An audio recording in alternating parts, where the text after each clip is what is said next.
نکاح میں آسانیاں کی ہیں، آج اس کو دنیا کا سب سے مشکل کام بنا دیا گیا ہے۔ اس پہ اللہ نے کتنی آسانیاں کی ہیں۔ آسانی کیا ہے؟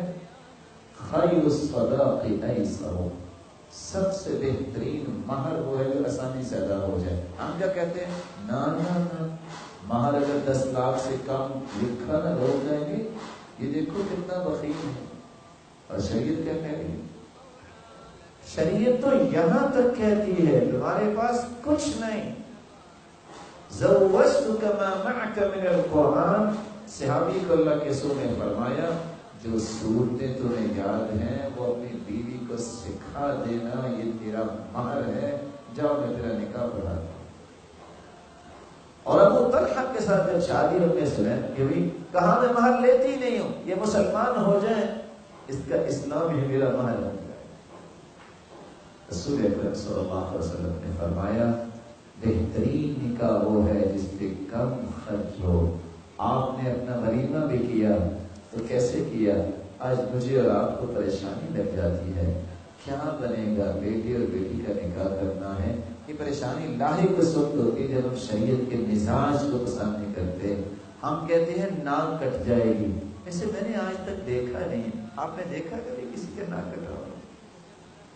چلو اگر کٹ جائے تو لگانا جائز ہے، آپ چاندی کا بھی لگا سکتے ہیں، سونے کا بھی، مذاق کا نہیں کہہ رہا ہے۔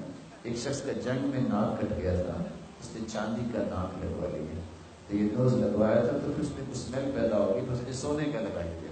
تو اسی روایت کو سامنے رکھتے ہوئے سونے اور چاندی کا ٹانک لگوانا اور اس طرح کوئی چیز اگر ٹوٹ گئی ہے اور گر گئی ہے تو لگوانی جائز ہے، تو لگوا سکتے ہیں۔ لیکن میرا خیال ہے آپ نے کوئی بریکنگ نیوز میں نہیں پڑھا ہوگا کہ آج فلاں شخص نے شادی کی، بندہ بہت جو ہے وہ مالدار تھا، چونکہ اس نے خرچ نہیں کہ اس کا نام کٹ گیا ہے اور 5-6 ڈاکٹر ماشاءاللہ اکٹھے ہو گئے ہیں، بہت جلد اس کا لگا دیں گے۔ کبھی سنا آپ نے؟ حدیث کہتی ہے اولم ولو بشاۃ، ایک بکری کر لو۔ اور اللہ کے رسول نے اپنا ولیمہ کیسے کیا؟ سرتاج رسول ایک دعا کرتے، آنکھوں کے سامنے گھومنے والے سارے پہاڑ سونا بن جاتے۔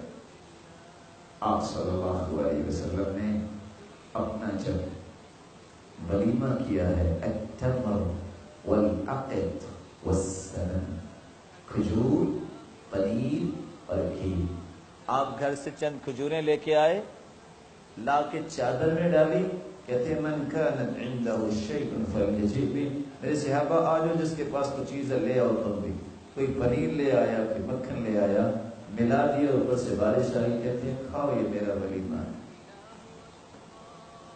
آج میں ایسا عقل مند نالج سیکھ بیٹھا ہوں، سکلز اتنے ہیں کہ 10 سال تک میں مقروض رہتا ہوں، صرف اس وجہ سے کہ میں دنیا کو دکھانا چاہتا ہوں کہ میں نے اپنی شادی کیسے دھوم دھام سے کی۔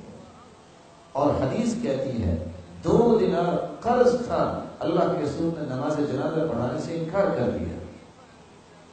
شہید اتنی بڑی درجے کی بات ہے، فرمایا یغفر للشہید کل شیء الا الدین، پہلا قطرہ خون کا گرتا ہے سارے گناہ معاف ہو جاتے ہیں، لیکن قرض شہید کا بھی معاف نہیں ہو رہا۔